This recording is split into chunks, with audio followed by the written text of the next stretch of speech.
नमस्कार दोस्तों, मैं देवेंद्र चौहान सोनांचल न्यूज़ में एक बार फिर से आप सभी का स्वागत करता हूं। न्यूज़ क्लिक के संस्थापक और चीफ एडिटर प्रबीर पुरकायस्थ को 3 अक्टूबर 2023 को गिरफ्तार कर लिया गया था, जिसकी जानकारी आप सभी को है।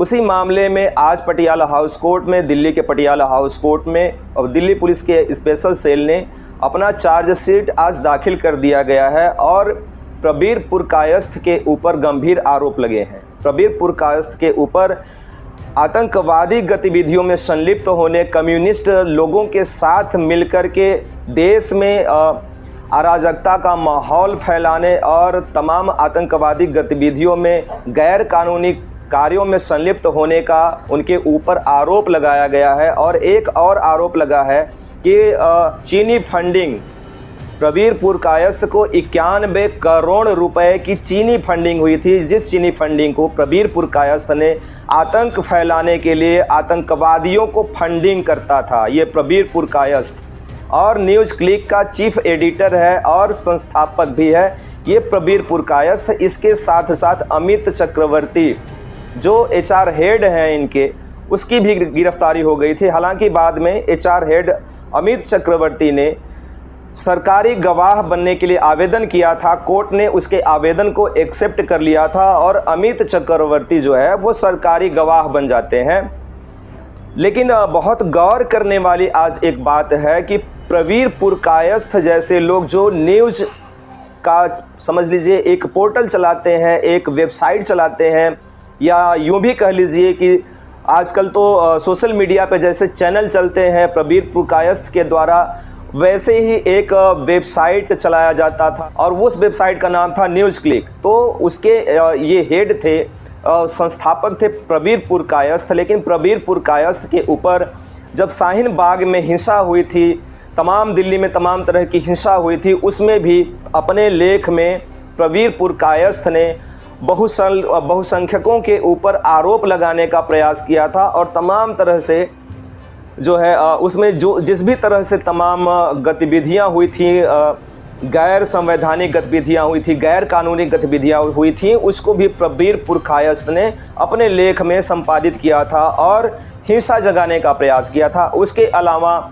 जो किसान आंदोलन हुआ था, जो एक तरह से कह लीजिए कि जो तथाकथित किसान थे, जो खुद को सो कॉल्ड किसान कहते थे, उनके द्वारा जो आतंक फैलाया गया था, उनको भी टेरर फंडिंग ये प्रबीर पुरकायस्थ कहता था, ऐसा आरोप है इसके ऊपर। समझने वाली बात है कि भारत में रहकर ही भारत के खिलाफ साजिश रचने का आरोप प्रबीर पुरकायस्थ जैसे लोगों के ऊपर है। और सबसे सोचने की एक बात और है कि इनके साथ काम करता था अभिसार शर्मा। तमाम हालांकि ऐसे पत्रकार हैं जो सो कॉल्ड पत्रकार हैं, रवीश कुमार हैं, अभिसार शर्मा हैं, अजीत अंजुम है। खैर, इन लोग अपना अपना न्यूज़ पोर्टल चलाते हैं, या यूँ कह लीजिए कि न्यूज़ चैनल चलाते हैं यूट्यूब पे। लेकिन न्यूज़ क्लिक में काम करते थे इसके साथ अभिसार शर्मा। हालांकि अभिसार शर्मा का भी उस टाइम पे नाम आया था, लेकिन अभिसार शर्मा को छोड़ दिया गया था। लेकिन प्रबीर पुरकायस्थ और अमित चक्रवर्ती को गिरफ्तार कर लिया गया था, जो अभी भी जेल में बंद है। आज पुलिस ने इनके ऊपर अपना पटियाला हाउस कोर्ट में चार्जशीट दाखिल कर दिया गया है और उसके अनुसार दिल्ली पुलिस के स्पेशल सेल के अनुसार, दिल्ली पुलिस का स्पेशल सेल का ये कहना है कि प्रबीर पुरकायस्थ गैर कानूनी गतिविधियों में शामिल होने का आरोप इसके ऊपर लगाया गया है। दिल्ली पुलिस ने चार्जशीट में दावा किया है कि वो आतंकवादी गतिविधियों के लिए फंड इकट्ठा करता था और उसके खिलाफ साजिश में शामिल होने के सबूत हैं। चार्जशीट में दावा किया गया है कि पुरकायस्थ ने अपने समाचार बुलेटिन में कश्मीर के बिना भारत को चिन्हित किया था। गौर करने वाली बात है कि यही प्रबीर पुरकायस्थ ने अपने समाचार बुलेटिन में भारत के मानचित्र से कश्मीर को ही गायब कर दिया था और उसके अलावा ऑक्साइन चीन को भी चीन के हिस्से के रूप में दिखाया था। इसने ये करने का काम किया था, चीनी मानचित्र को बदलने के लिए। प्रबीर पुरकायस्थ के खिलाफ भी ढेर सारे सबूत हैं। प्रबीर पुरकायस्थ पर नेविल रॉय सिंघम और अन्य के साथ मिलकर कोविड-19 के प्रसार को रोकने और भारतीय दवा कंपनियों द्वारा बनाए गए टीकों के खिलाफ लेख प्रसारित करने की साजिश रचने का भी आरोप लगाया गया है।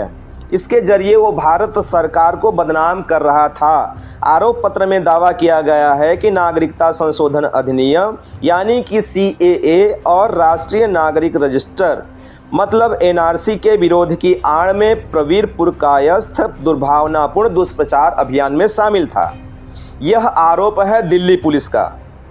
दिल्ली पुलिस ने और आरोप लगाया है कि प्रवीर पुरकायस्थ ने न्यूज़ क्लिक का उपयोग करते हुए अपने कर्मचारियों को दंगाइयों को कैश बांटने के काम में लगाया था। उन पर दिल्ली दंगों के साथ साथ किसानों के विरोध को भड़काने और कई आतंकवादी संगठनों को फंडिंग करने का भी आरोप है।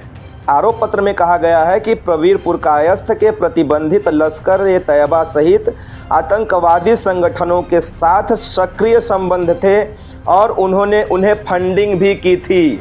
पुलिस का आरोप है कि लश्कर-ए-तैयबा को प्रवीर पुरकायस्थ ने फंडिंग भी की थी।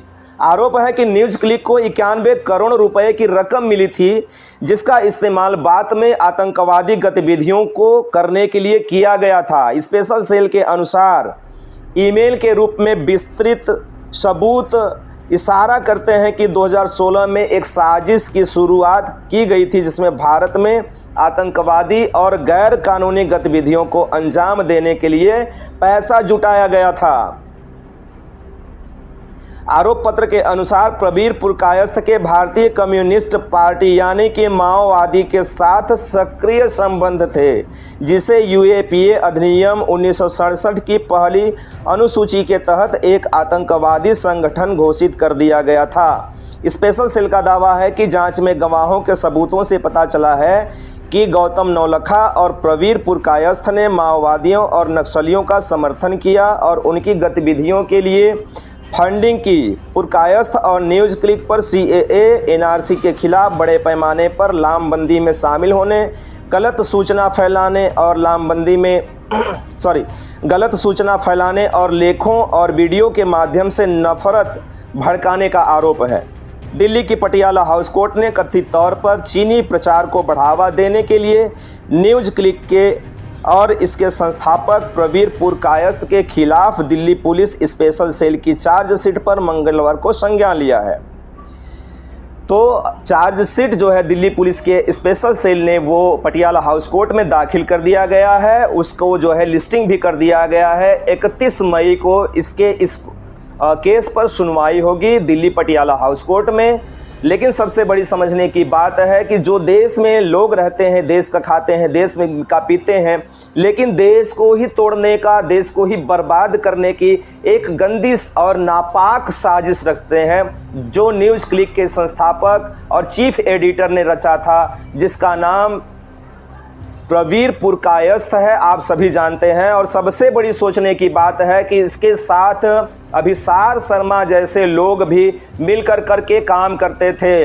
यहीं पर ये बात ख़त्म नहीं होती। इसके अलावा ढेर सारे अन्य और पत्रकार हैं जो एक तरह से कह लीजिए कि वामपंथी विचारधारा के पत्रकार हैं, जिसमें अजित अंजुम को भी आप रख सकते हैं, अभिसार शर्मा को रख सकते हैं, रवीश कुमार को रख सकते हैं। तमाम ये ऐसे पत्रकार हैं जो वामपंथी विचारधारा के हैं, जो हमेशा ऐसे ही लेख या ऐसे ही वीडियो को संपादित करते हैं जिससे देश में तनाव बढ़े, जिससे देश में अराजकता का माहौल बढ़े, जिससे देश में वो धर्म हो, चाहे या यूँ कह लीजिए कि दो खास समुदाय के लोग हों, चाहे या यूँ कह लीजिए कि ऊंचली निचली या तमाम वो SC ST बरादरियाँ हो, जिसमें असंतोष पैदा किया जा सकते। इस तरह का ये सब वीडियो बनाते हैं और उसको सोशल मीडिया पर रिलीज़ करते हैं, उसको सोशल मीडिया पर पब्लिश करते हैं।